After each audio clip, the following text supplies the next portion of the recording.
Good afternoon. We begin today with yet another major development in the trade war between Canada and the United States. Donald Trump announced this morning he will double planned tariffs on Canadian steel and aluminum. The U.S. president posted a message on Truth Social that reads in part, based on Ontario, Canada placing a 25% tariff on electricity coming into the United States, I've instructed my Secretary of Commerce to add an additional 25% tariff to 50% on all steel and aluminum coming into the United States from Canada, one of the highest tariffing nations anywhere in the world. This will go into effect tomorrow morning, March 12th. I will shortly be declaring a national emergency on electricity within the threatened area. This will allow us to quickly do what has to be done to alleviate this abusive threat from Canada. Ontario's premier was on MSNBC this morning. What would it take for you to remove that surcharge on the electricity coming into the U.S. from Canada? Well, doubling the tariff on aluminum, the U.S. only can manufacture 16% aluminum that they need. The balance, for the most part, comes from Quebec, over 65%. It's going to hurt your manufacturing. You need the aluminum. You need our high-grade nickel. And I want to send more high-grade nickel. You need our electricity. You need the 4.3 million barrels of oil that gets shipped down. I want to make sure we build an AMCAN fortress, the two greatest countries in the world. Fighting like this does not make sense. But I will respond appropriately on the electricity. Stay tuned. Ontario is so far charging 25% more for electricity shipped to 1.5 million customers across Minnesota, New York, and Michigan.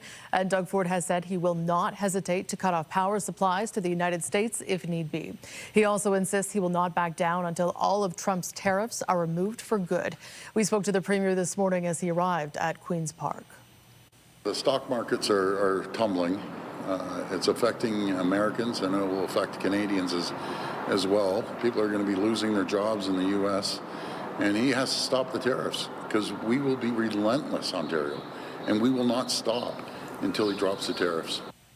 North American markets are once again reacting negatively today. The S&P 500 fell 0.9% this morning after word of the increase in steel and aluminum tariffs. The Dow Jones dropped more than 500 points, and the NASDAQ composite fell 0.5%. The S&P TSX composite also slid. Meanwhile, Trump also said today Canada must immediately drop its farmer tariff of 250% to 390% on various U.S. dairy products. He also threatened to substantially increase duties on cars coming into the U.S. on April 2nd if other Canadian tariffs are not removed. We'll have more reaction and analysis to these latest developments later in the newscast.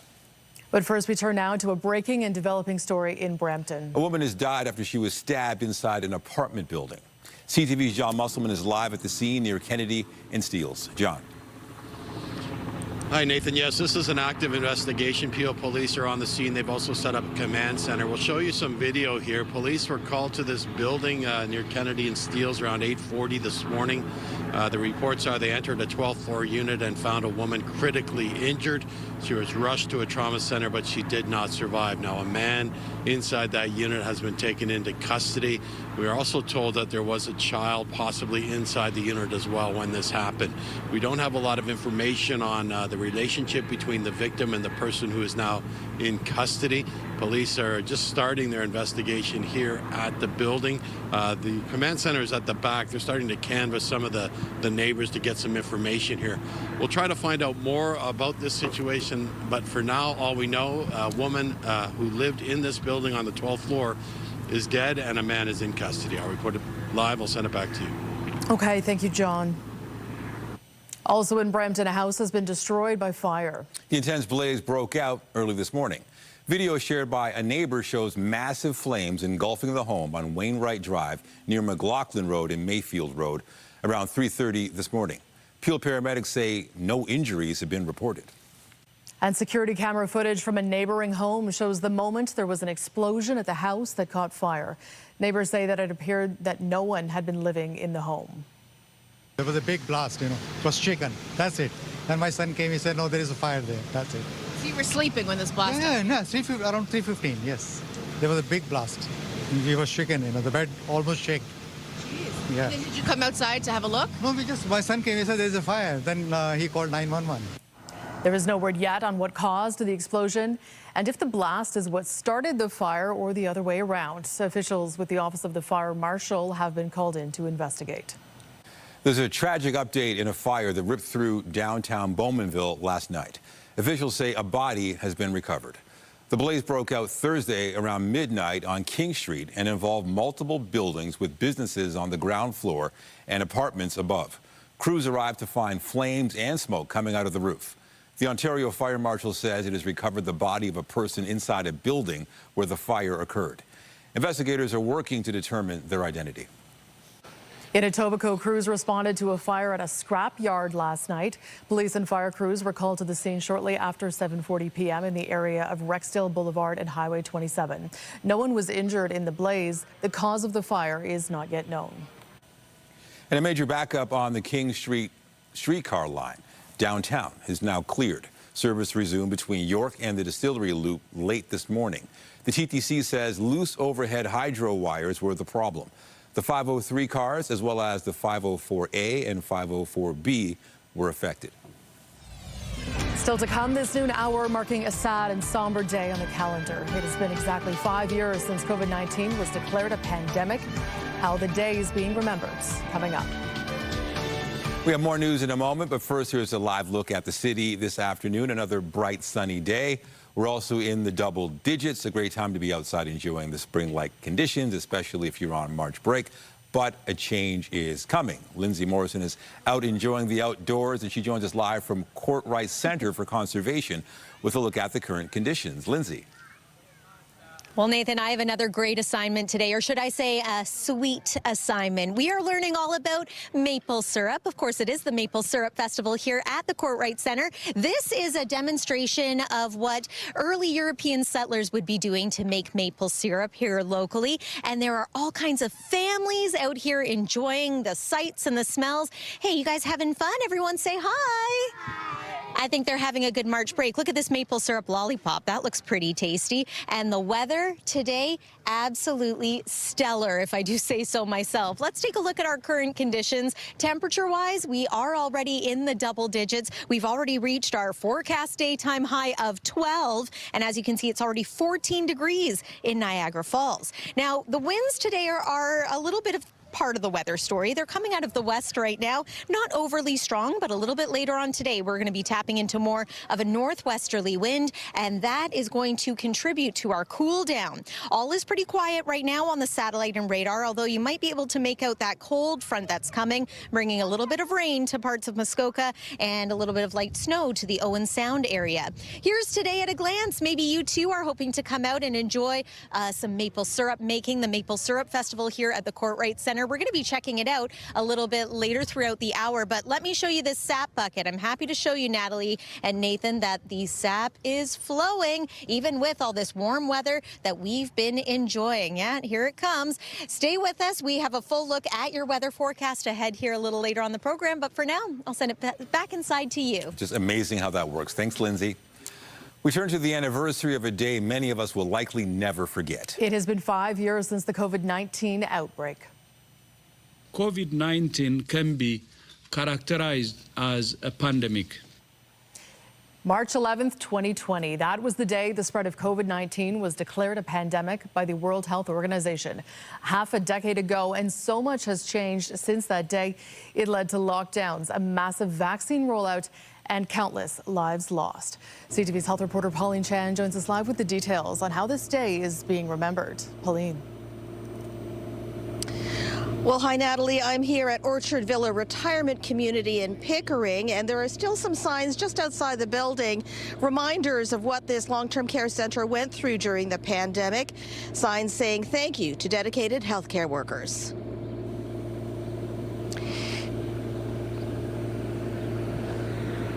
Now, long-term care centers were especially hit hard by COVID-19, and in total across Canada, more than 60,000 deaths were reported as of last September when official websites were last updated. Acting Medical Officer of Health for Toronto, Dr. Nakoshi Lamte, reflects on the lessons learned, especially in long-term care. there are vivid images of some of the outbreaks that occurred early on in COVID in terms of some of the devastating effects it had in those settings, not only in terms of lives lost, but also the disruptions in the routines that are so important for the well-being of older adults. I know that the response was also very challenging for workers who were dealing with, uncertain conditions, caring for their clients.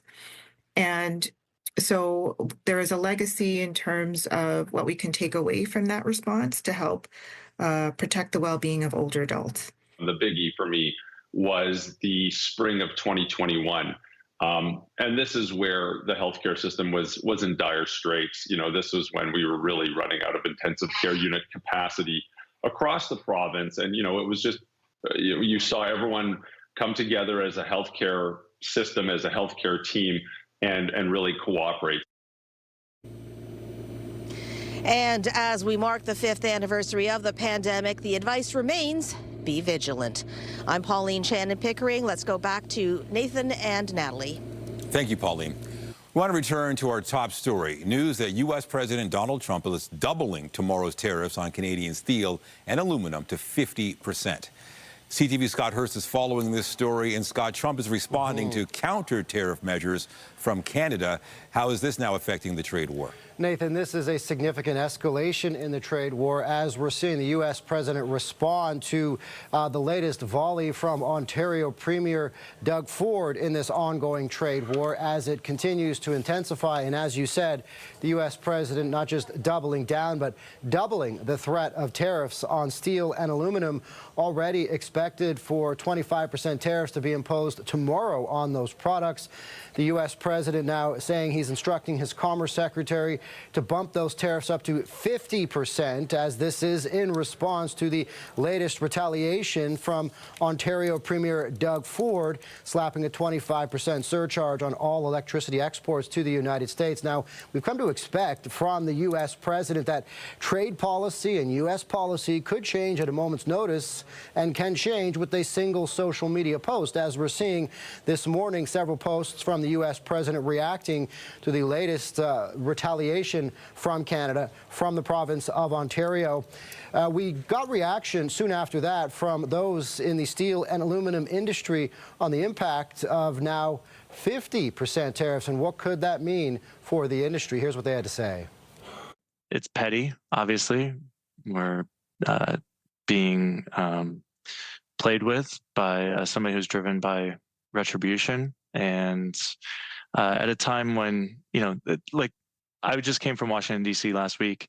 A lot of people in Washington, Americans, not understanding why Canada is being targeted like this.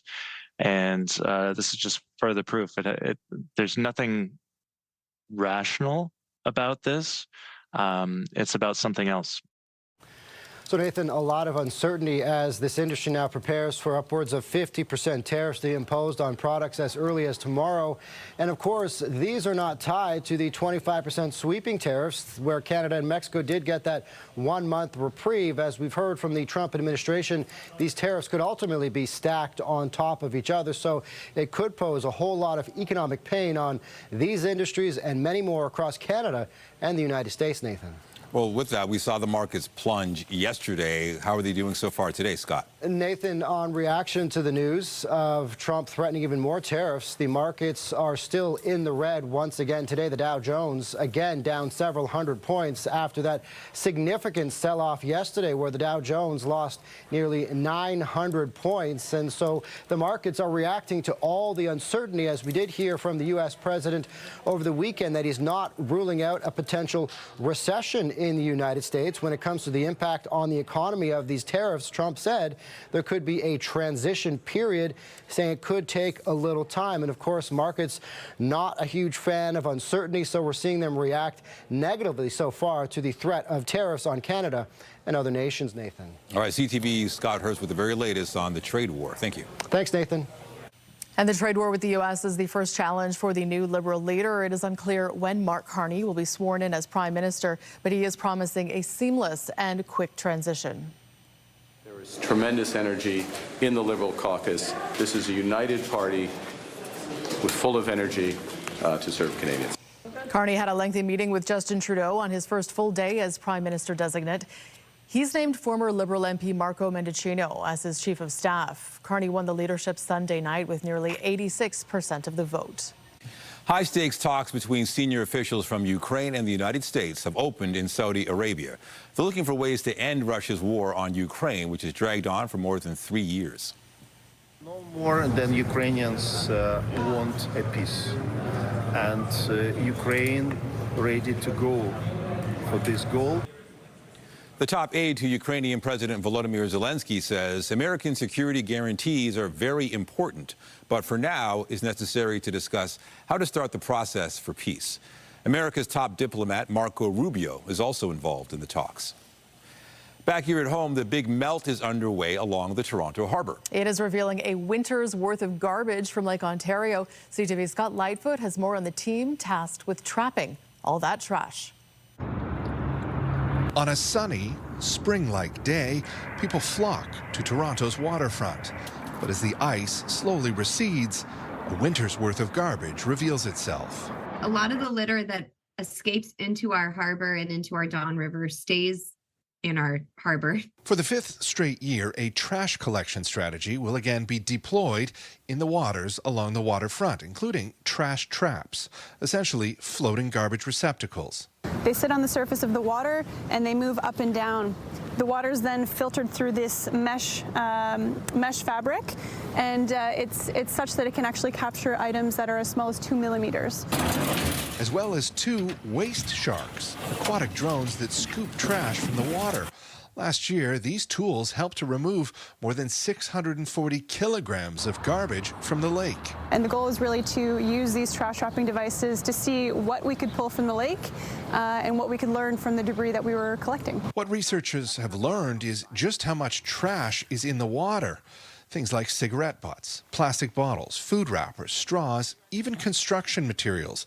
Researchers have also learned that those who use the waterfront aren't the ones directly responsible for most of the garbage. I think a lot of the litter that enters in the Toronto harborfront either escapes via a storm drain on the street that goes down into the waterfront directly, or into the Don River. The Don River has an awful lot of litter. Several storm drain traps have also been deployed in an effort to keep some of Toronto's trash from ending up in the water. The trash collection effort will launch in May. With the help of human-powered skimming, hopes to reduce the amount of refuse found floating along the waterfront. We have increased the amount of cleanup that we do every year because we've increased capacity with humans and or more traps, but we still are finding lots of debris every day. Scott Lightfoot, CTV News. We're continuing our tour of places to visit for March break. There is certainly no shortage of things to do in and around this city. And today, our Jessica Smith is checking out the programming at the Royal Ontario Museum. Jess, the kids are out of school today, but I bet they are still learning a ton if they are at the ROM. Listen, learning can still be fun, especially on March break, and there's so much to do here at the Royal Ontario Museum. We're in one of the rooms where you can actually get hands-on and make some stuff. I'm joined by Jennifer Wild with the museum. Talk to me about this week because you guys are busy. There was a lineup outside the door on my way in. Yes, and we're thrilled to see all those people here this week. The ROM is always a fun place for kids and for families, but this week in particular, we really roll out the red carpet and we ramp up our programming and our activities. So no matter where you walk around in the ROM, you'll find something to do. Speaking of something to do, we have some kids here kind of doing the proper placement of a monarch butterfly.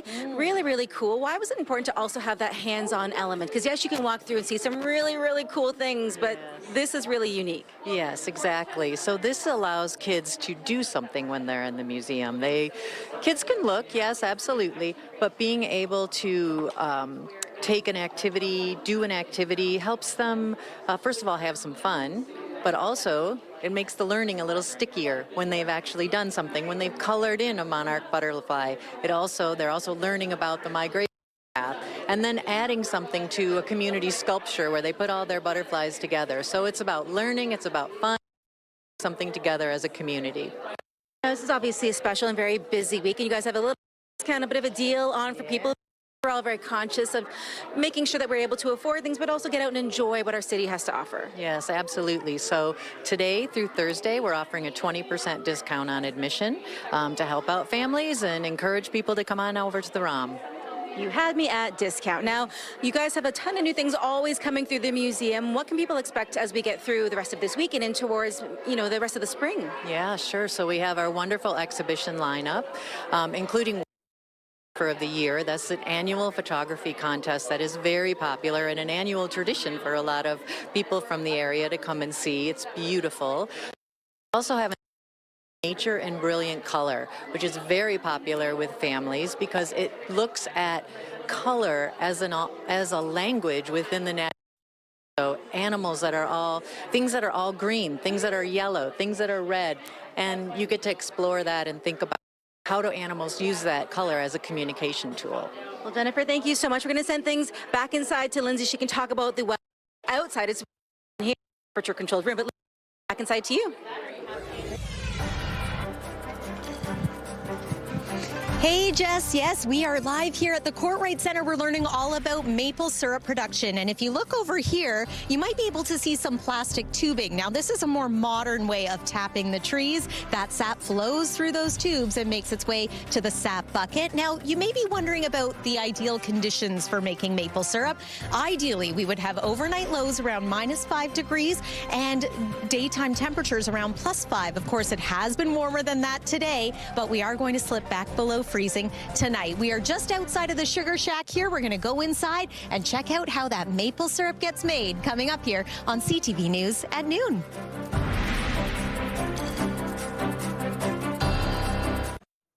Well, another day of sunshine, and it just makes things even more sweet. Very good, yes. It's good for the soul to be out in the sunshine and good for the tummy to try that maple syrup, I bet, Liz. Oh, it sure is. And you know what? I'm a little bit biased because I'm here, but I honestly can't think of a better way to enjoy March break than to be outside in the sunshine. The conditions are absolutely perfect. And of course, enjoying a lovely sweet treat. I have Heather Stafford here from the Toronto and Region Conservation Authority. You are the supervisor of outreach, community outreach? Yeah, community outreach and education. Wonderful. Yeah. Thank you for having us today. Happy March break to you. Tell us a little bit about what's going on here this week. It's your maple syrup festival. Yeah, excellent. So we have our Maple Syrup Festival here at the Courtright Centre as well as at Bruce's Mill. And you can come and learn about how maple syrup was made through the ages. You can also enjoy pancakes with maple syrup, of course. There's horse-drawn wagon rides. There's kids' activities. There's a shop. You can purchase maple syrup. And then we have entertainment from like jugglers and musicians. So lots of fun things to come and see. And I mean, maple syrup is a big part of our Canadian identity, so it's fun for families and kids to get to learn how it starts and really connect with nature. Yeah, of course, my favorite part is that you get to come outside in like the perfect time of year. It's not too hot, not too cold, it's lovely. And then we're learning about a really Canadian tradition. So we start by learning about how Indigenous people in this area were making maple syrup long before any Europeans came in, and how they really were expert syrup and sugar makers a long time ago. Well, and speaking of which, you have a little bit of a sample here. I would love to try some of this maple syrup. Can you describe what this maple syrup is that I'm tasting? Yeah, so this is dark maple syrup, which should have like a nice, robust maple-y flavor.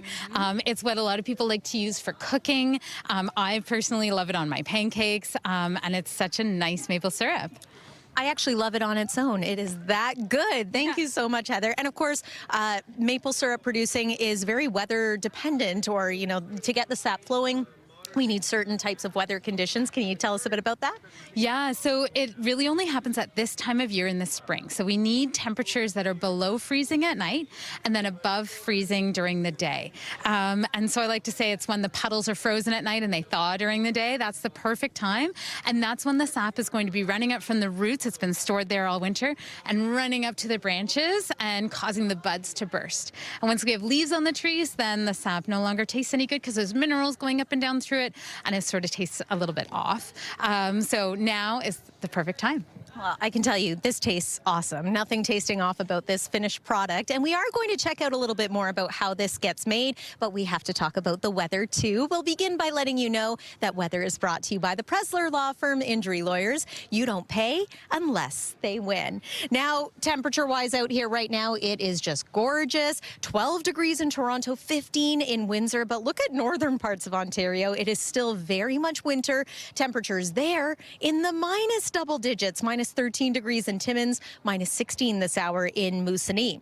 Today's high, yeah, we've likely already reached that. It's possible we could even climb a little bit warmer than 12 degrees at this rate, although a cold front is on the way, so things are going to start to change, especially as we make our way through the second half of the afternoon and then the early part of the evening. But enjoy the sunshine right now. Here's a look at what you can expect this evening. Maybe you're going to be heading out and about. You can expect that the winds are going to strengthen late this afternoon.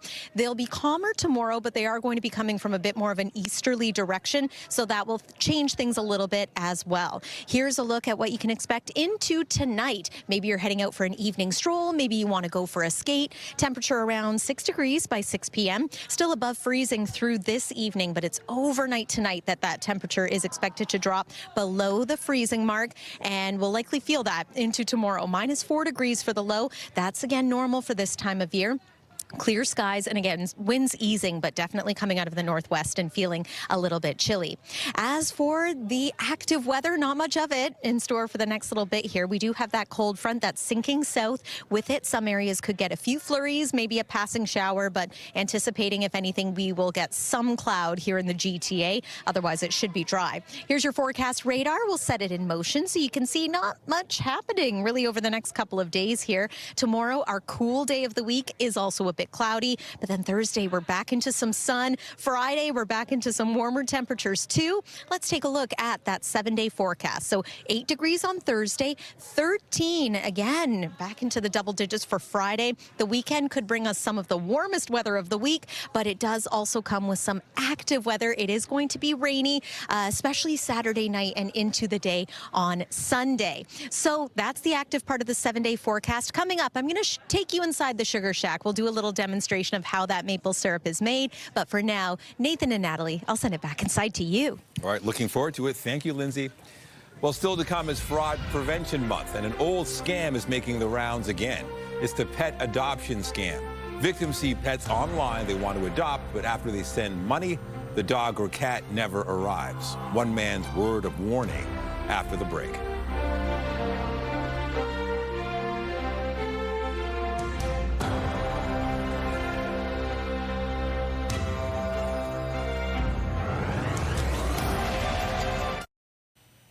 All around the world, people are reflecting on a somber anniversary. It was 5 years ago today that the World Health Organization declared COVID-19 a global pandemic. Here in Toronto, John Tory was at the helm of the city as mayor when this crisis began to unfold, and he joins us live now with a look back at that incredibly difficult time.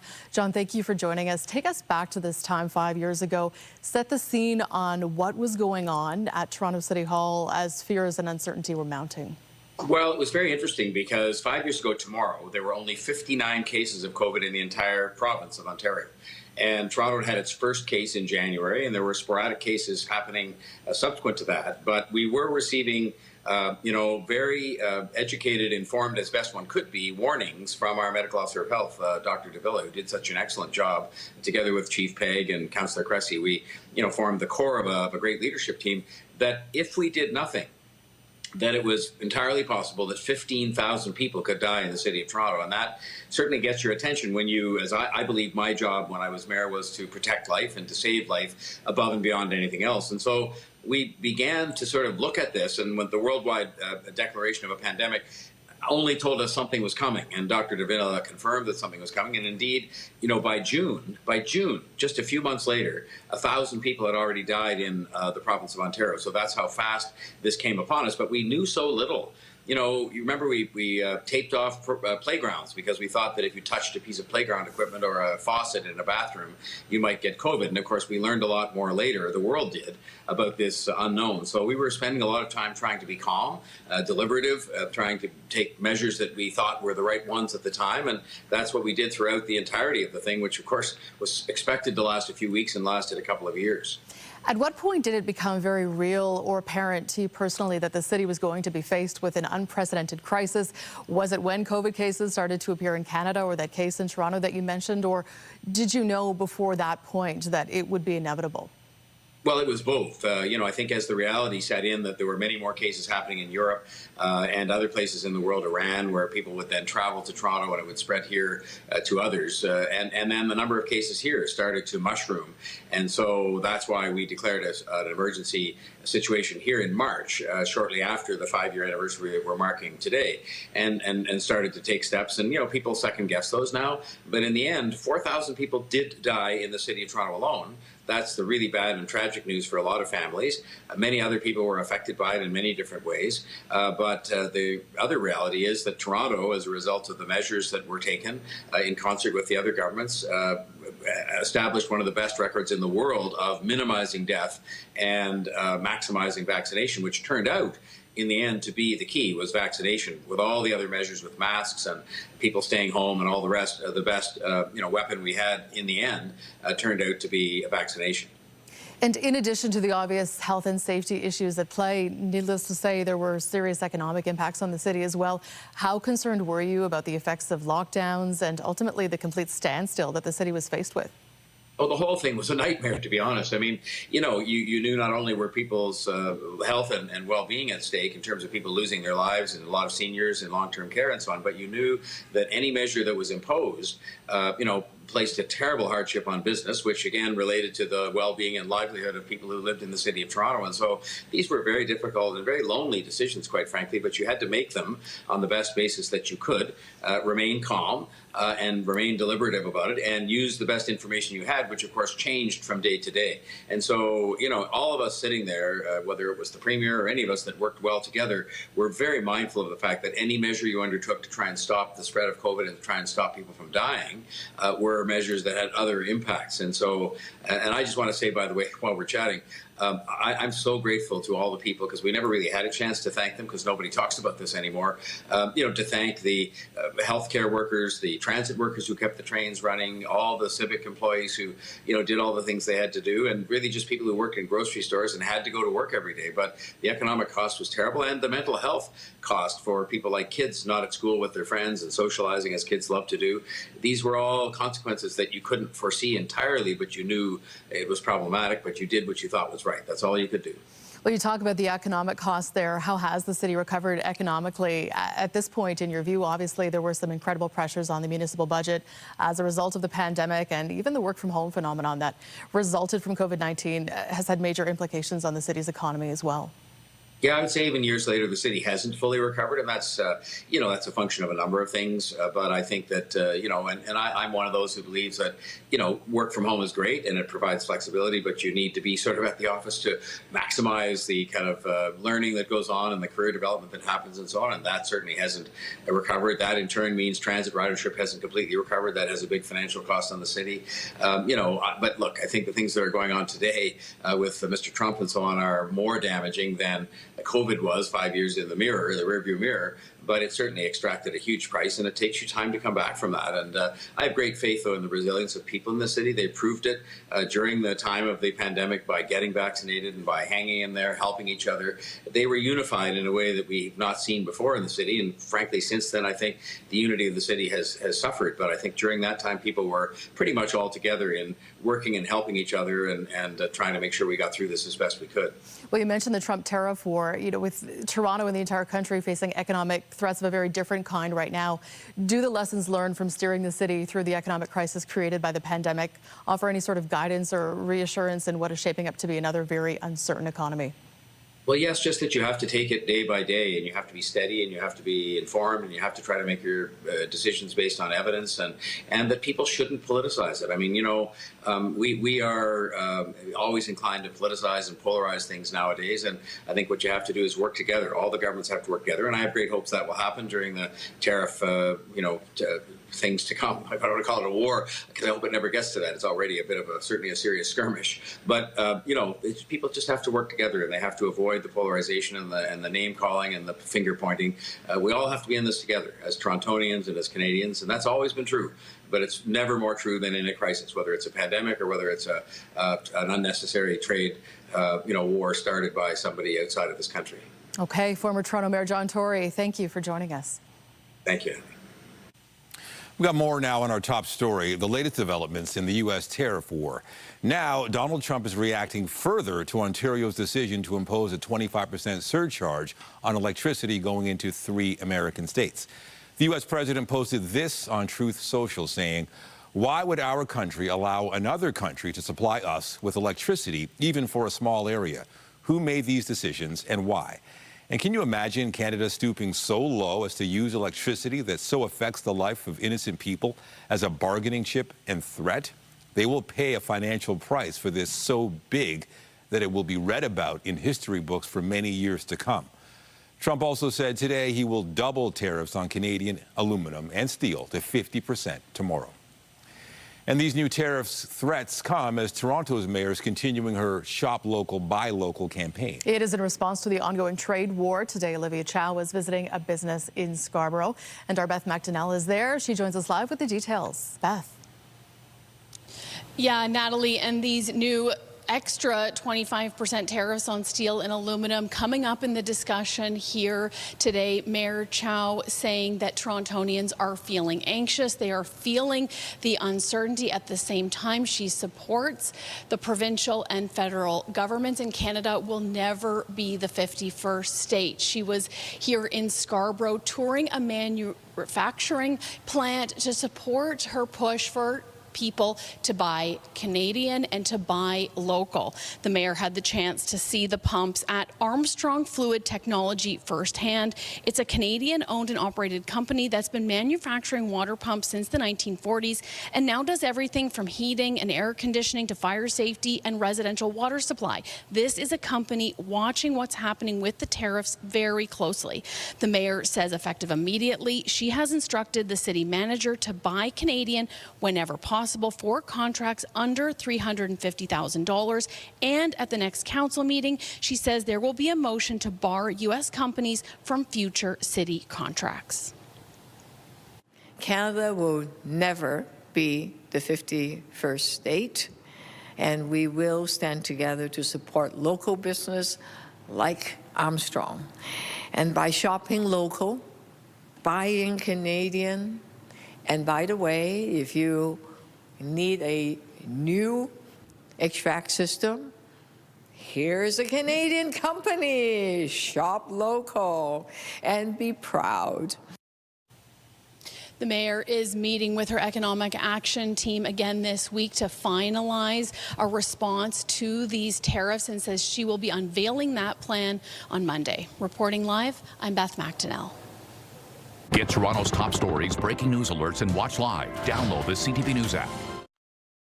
Pet adoption scams hit an all-time high during the pandemic when many families were looking for dogs or cats for companionship. Criminals are at it again, posting ads on social media claiming to give cats and dogs away for free, but it's all a scam. CTV's Pat Foran reports.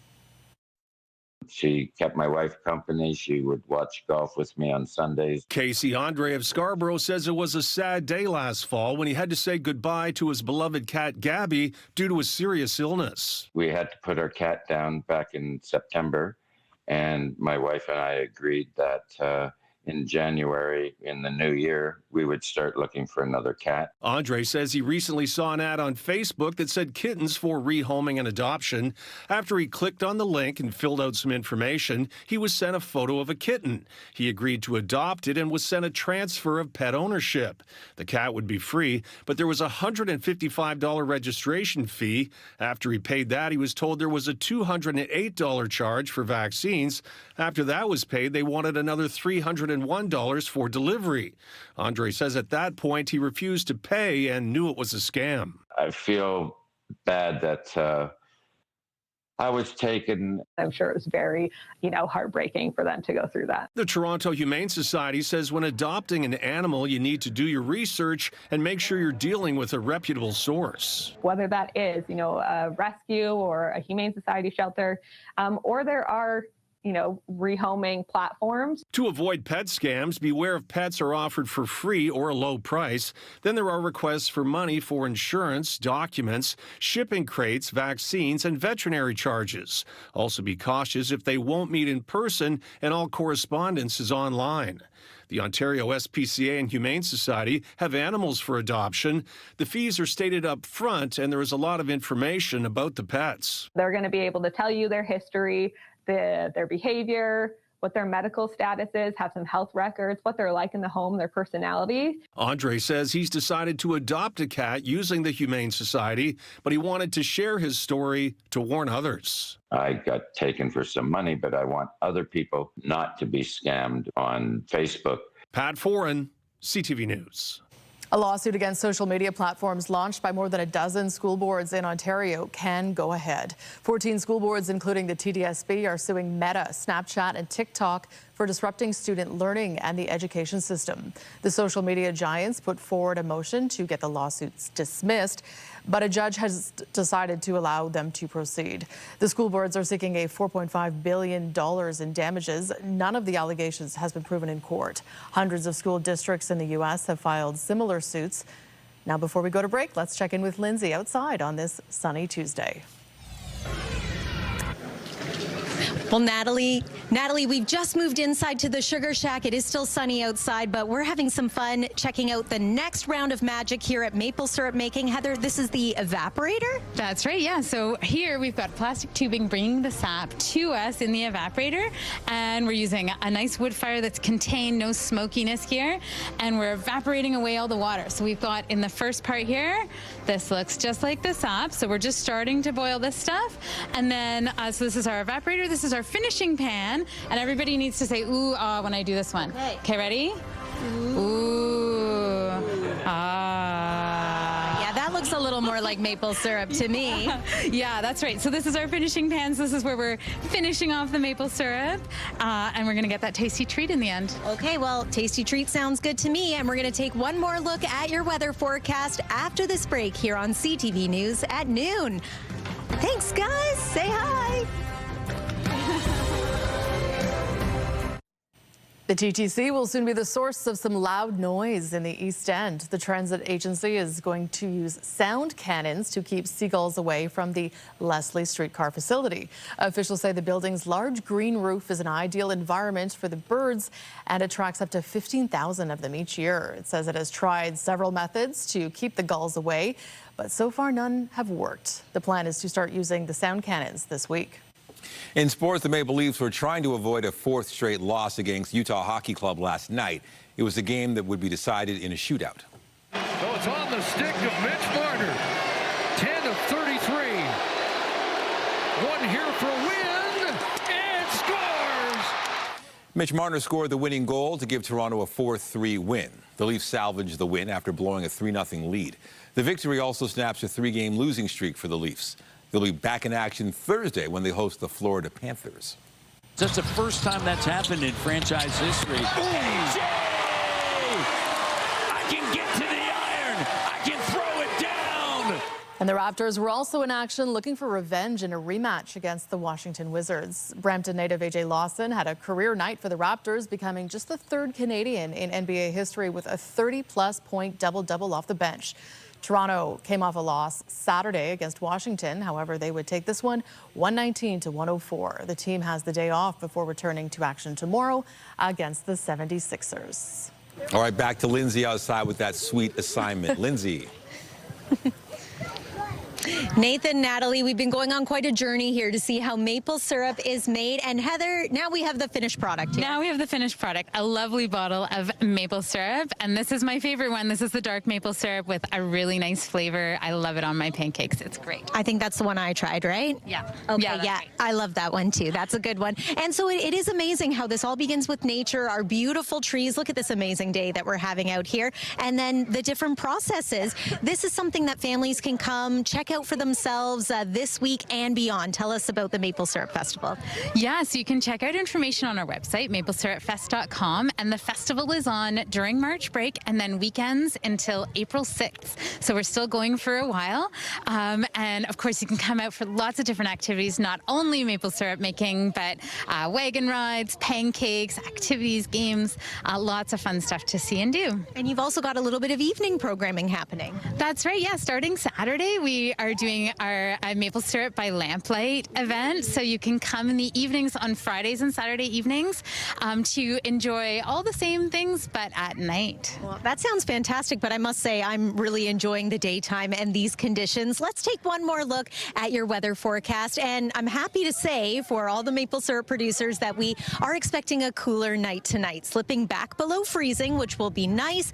Into tomorrow, it is another, well, you know what? It's a slightly cooler day tomorrow. We are expecting some cloud cover, so there is that. But this is a bit of a one-off when it comes to your March break. The rest of the March break is looking pretty bright, very mild. And then the weekend, we have to plan for some active weather, rain, maybe heavy at times, especially into Saturday night.